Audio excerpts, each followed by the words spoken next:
Ang mga panda ay isa sa pinaka-cute na mga hayop sa Animal Kingdom, ngunit sa kabila nito, sila ay minsang itinuturing bilang isa sa mga hindi pinakamatalinong hayop.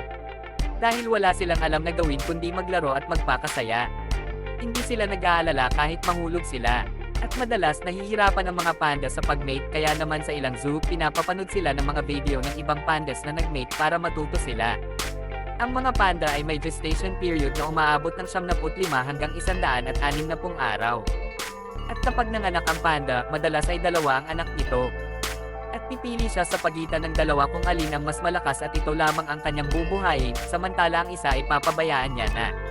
Ngunit maswerte ang mga baby panda kapag ipinapanganak sila sa zoo, dahil kapag dalawa ang anak ng isang panda, kinukuha ng mga tagapag-alaga ang isa at aalagaan ito. At pinagpapalit nila ang dalawang baby ng hindi namamalayan ng panda na dalawa pala ang kanyang anak para parehong mabuhay ang mga ito.